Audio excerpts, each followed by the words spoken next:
तिखट खाण्याचे शौकीन आहात तर मग हा झणझणीत ठेचा पनीर फक्त तुमच्यासाठी। एकदा हा व्हिडिओ पूर्ण पहा, तोंडाला पाणी सुटल्याशिवाय राहणार नाही। Hello friends, welcome back to my channel. तर आज आपण बनवणार आहोत छानपैकी झणझणीत असा ठेचा पनीर। सुटलं ना तुमच्या पण तोंडाला पाणी?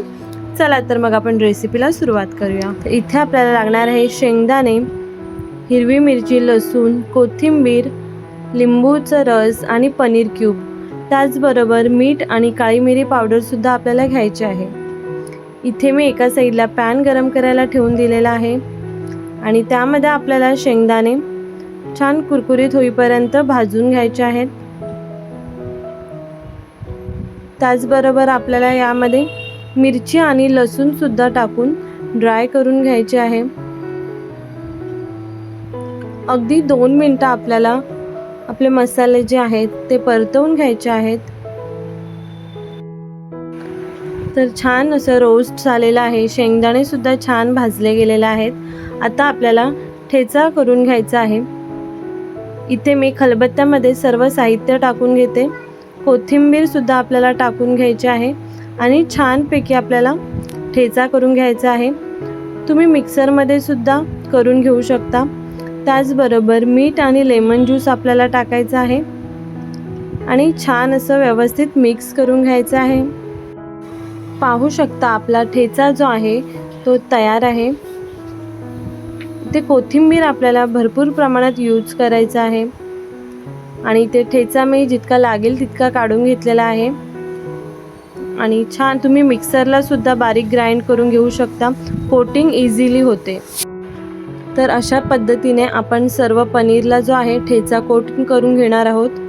जर तुम्ही मिक्सरला ग्राइंड करताय तर विदाऊट पाण्याचं करायचं आहे, म्हणजे पनीरला व्यवस्थित कोटिंग बसली पाहिजे। तर अशा पद्धतीने मी सर्व पनीर जे आहे ते व्यवस्थित कोट करून घेते। तुम्ही तिखट मीठ तुमच्या आवडीने कमी जास्त करू शकता। किती छान कोटिंग बसलेलं आहे तुम्ही पाहू शकता। अशाच पद्धतीने बाकीचे जे पनीर आहेत ते सुद्धा आपल्याला रेडी करून घ्यायचे आहेत। तर फ्रेंड्स, माझ्या चॅनलवरती नक्की व्हिजिट करा। माझ्या चॅनलवरती डाईट फूड रेसिपी 100 चॅलेंज चालू आहे, तर नक्की व्हिजिट करा। तुम्हाला वेगवेगळ्या डिफरंट रेसिपी पाहायला मिळतील आणि पाहू शकता अशा पद्धतीने आपले कोटिंग करून झालेले आहे। आता आपल्याला फ्राय करून घ्यायचं आहे। मी इथे विदाऊट ऑइल फ्राय करत आहे, तुम्ही थोडंसं ऑइल यूज करू शकता। छान थोडंसं असं क्रिस्पी कुरकुरीत होईपर्यंत आपल्याला रोस्ट करून घ्यायचं आहे। गॅसचं फ्लेम लो ठेवायचा आहे आणि पाहू शकता आपले छान असा पनीर ठेचा जो आहे तो रेडी झालेला आहे। जितका दिसायला छान दिसतोय तितकाच खायला अगदी भन्नाट अशी रेसिपी आहे। तर फ्रेंड्स, तुम्हाला जर माझी व्हिडिओ आवडली असेल तर लाईक करा, कमेंट करा आणि शेअर करा आणि एकदा नक्कीच ट्राय करून पहा। खूप टेस्टी पनीर लागतं आणि अगदी 5 मिनिटात होणारं हे स्टार्टर आहे। खूप छान आणि टेस्टी लागतं। एकदा नक्की ट्राय करा। बाय बाय, पुन्हा भेटूया आपण अशा छान आणि टेस्टी व्हिडिओमध्ये। हेल्दी खा आणि फिट राहा। Bye bye.